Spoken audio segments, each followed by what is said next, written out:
What is up, guys? Joe the Medio here, and you guys, it is so humid here. It just rained, but the whole land is like, it's got a lot of condense on. Is it condense? What is it? How do you guys call that? Anyways, it's a brand new day, guys, and last night we had the ceremony for Princess W ball for the knife return, and I woke up for 3:45 a.m. my time, local time, Okinawa time, because back then it was 2 p.m. in the afternoon in America, in Coleman, Alabama, and yeah, it was amazing. They Skyped me in, and I was on the big screen, and it felt so good to bring the knife back to the family. Anyways, today I am going to follow in the footsteps of the 6th Marine Division and the 1st Marine Division, and basically I'm gonna get a full day pass for the railway here, the UE Rail, and we're gonna do some great stuff. The 1st Marine Division is actually from the Pacific, HBO the Pacific, so we're gonna walk in their footsteps, and I'm gonna show you guys where they fought, and you guys can catch up and read about their stories in the books where the series is based off. And yeah, I did not read those books. I've only watched the series, so I am sorry for that, but you guys can imagine. I'm gonna tell you guys about the battlefields over there. There's basically two hills being attacked by the 6th Marine Division, and then we have the Wana Ridge and the Takeshi Ridge, and the Shuri Heights where we're going. And Shuri Heights is basically where the Marines from the Pacific were involved. So that's the plan for today. I will explain everything along. Let's make it a good day, and hope you guys enjoy the video.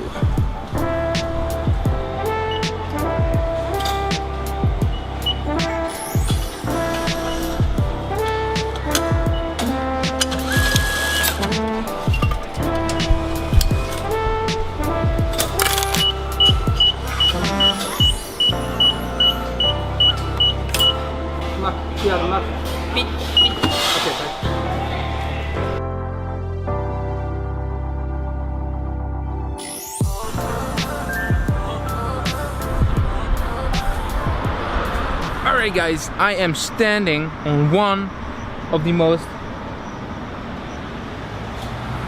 hard-fought hills here on Okinawa, especially in the center zone of the Okinawa, the fighting on Okinawa.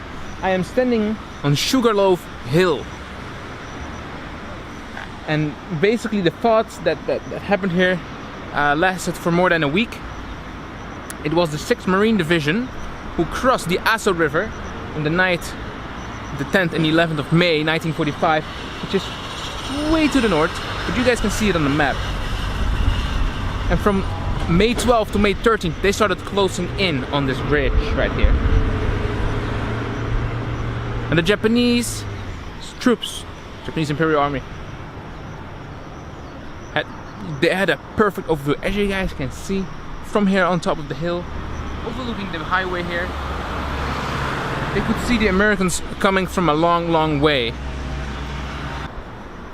Now on May 12th, G Company of the 22nd Marine Regiment, 6th Marine Division, came down the road with 11 tanks and infantry, supported by infantry.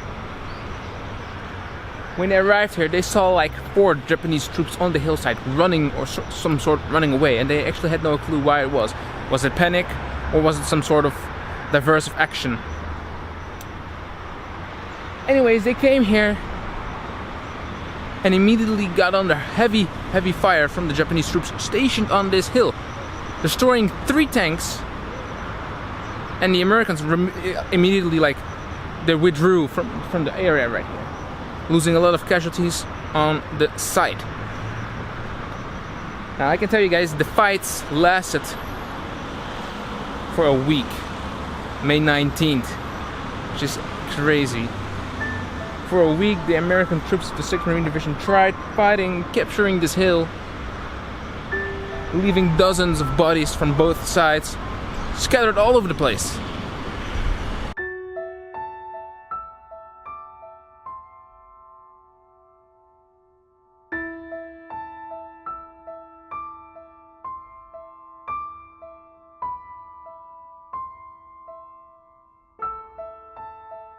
Now another thing which is very, very... What is it? I don't know the word. Very specific to the battlefield, or actually very strange, or I don't know. It is very noticeable. Is that you guys could see on the picture, right? Picture on the monument. Almost every picture on the Battle of Okinawa, even in the Pacific episode, the HBO Pacifics. That the war in the Pacific, actually, sometimes it looked like they were fighting in no man's land. That's because the villages were very small back then. But if you guys look like now, this whole series, the town of, what is it? We are north of Asato. Look at it. It's a whole freaking center, built on skyscrapers. We got everything. There's a mall out there. This was once a battleground. There were dozens of bodies here, everywhere. Japanese were firing mortars. All kinds of anti-tank guns were stationed on this hill. Machine guns. You have no idea, guys. This is unreal. This is unreal. Now, the Marines were able to seize the forward slopes of the protecting hills north of Sugarloaf, but intense fire met them whenever they tried to move around or over these hills. Of the 50 men who made an attempt to advance, only 10 returned, and most of the morning was spent in evacuating casualties on the Amtraks. Nevertheless, the Marines launched a successful attack on Queen Hill, which protected Sugarloaf to the north, and the first attack on Sugarloaf Hill stalled under heavy fire.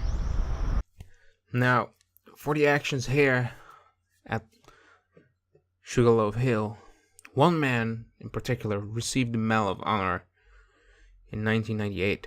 His name was Corporal James L. Day, and he earned the Medal of Honor, and he was in the 22nd Regiment, 2nd Battalion, which means he was either in D, E, or F Company. They don't mention his unit or his company.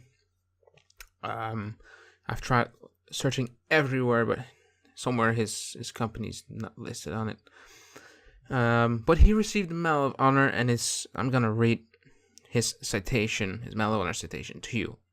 Quote, "For conspicuous gallantry and intrepidity at the risk of his life above and beyond the call of duty as a squad leader serving with the 2nd Battalion, 22nd Marines, 6th Marine Division, in sustained combat operations against Japanese forces on Okinawa on the Ryukyu Islands from May 14th to 17th, 1945.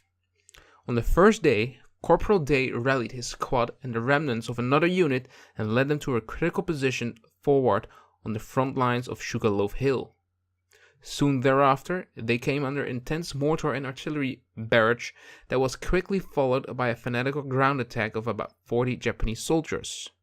Despite the loss of one half of his men, Corporal Day remained at the forefront, shouting encouragement, hurling hand grenades, and directing deadly fire, thereby repelling the determined enemy.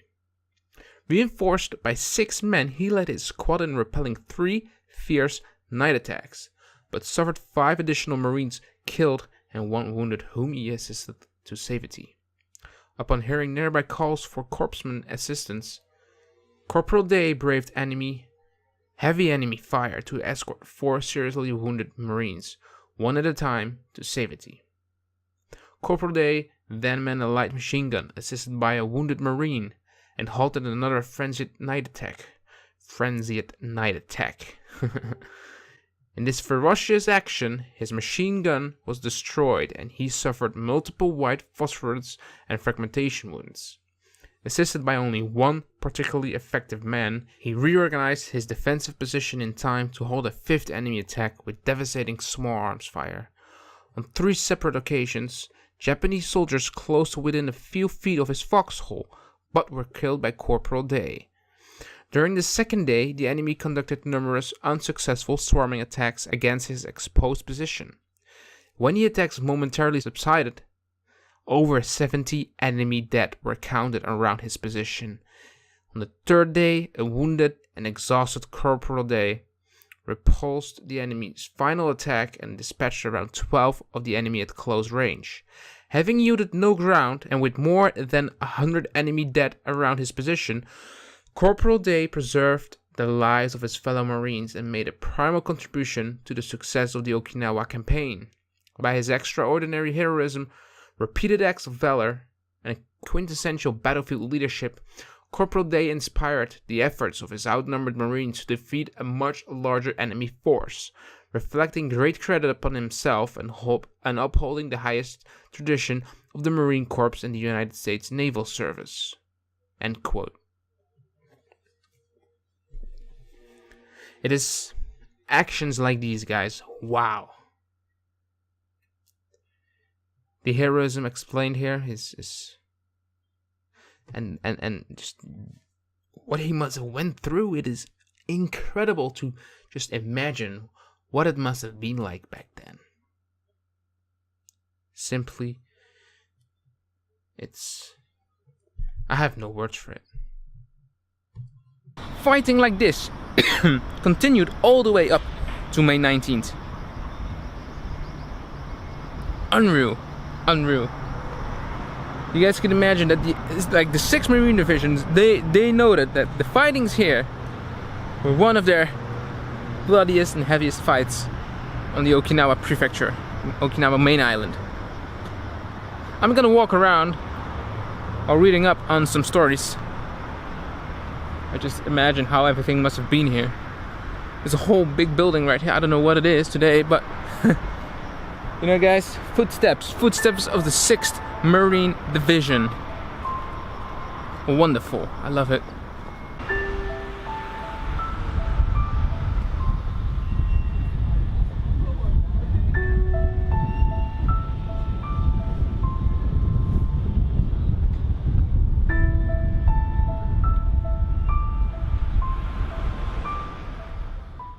Alright, guys, I am on Half Moon Hill right now, I believe.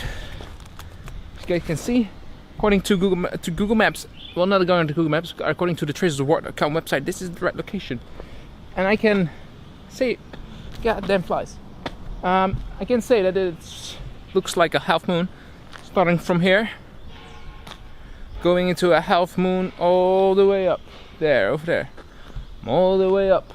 Basically, while the fights were going on Sugarloaf Hill,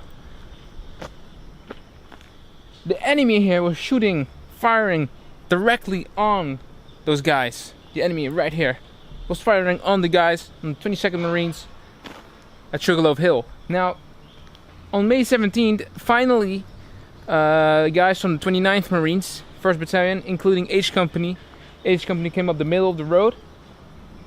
And then we had the 1st Battalion of 29th Marines pushing from the north, from the Masato area.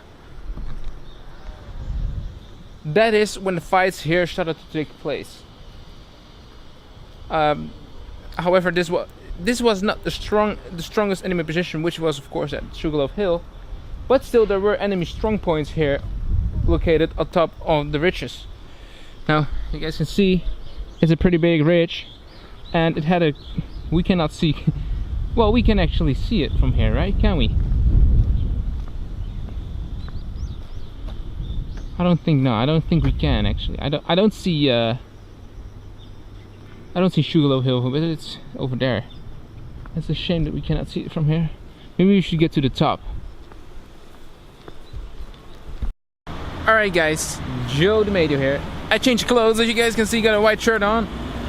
Because it was too warm and I was sweating too much, and now I haven't sweat since I changed clothes. Anyways, here we are at Wana Ridge. I'm going on top of it, currently standing in the Wana Draw. And I hope you guys can understand what I'm saying because it's too much noise here. But we're following the actions of the 7th Marine Regiment and the 1st Marine Regiment and the 5th Marine Regiment of the 1st Marine Division, and they fall in this whole area, but the Wana Ridge right there was a key position, and we're going on top of it because a very famous photograph was taken there, and I want to do a sort of then and now, even though it's not the exact location, because from the picture you cannot deduct where it was. Of course not, because in the picture all you see is the top of a ridge, and the description of the photo is that it's on a ridge, but you guys understand. Anyways, we're gonna try and recreate such a picture, and then I'll explain the actions of what happened here.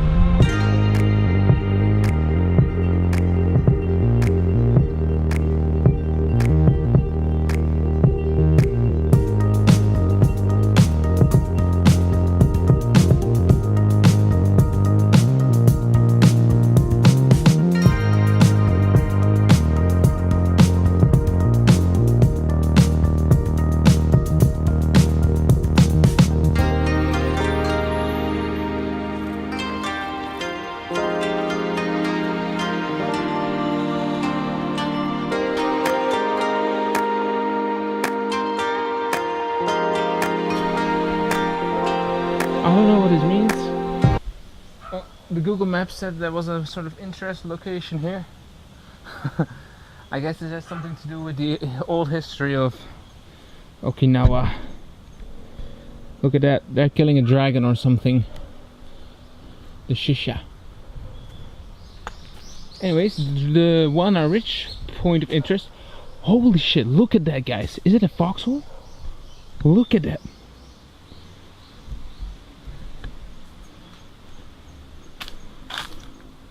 Look at this position, guys. Near this tree. Wow. We found ourselves a foxhole here, right here on Wana Ridge. On the reverse slope of Wana Ridge. The southern slope, where many Japanese were expected to be dug in. And actually were dug in. Let me take a picture on my phone.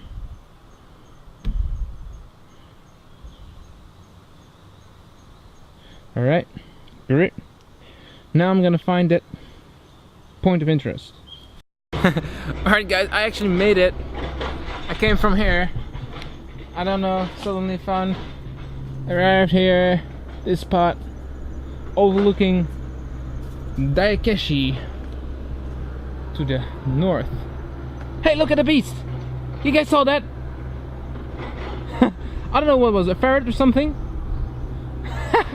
Never seen a wild one like that.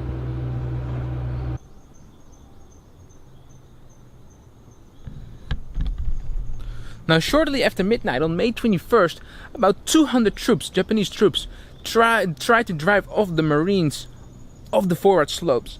They used ladders and ropes to get up the reverse slope right here, where you guys saw me climbing the stairs. That is where they tried to get up with ropes and everything. But the Marines actually checked the counterattack by the counterattack of the Japanese troops. By the most deadliest weapon actually was a grenade, according to the itinerary that I'm using, which says that the Marines kept throwing grenades until their arms ached.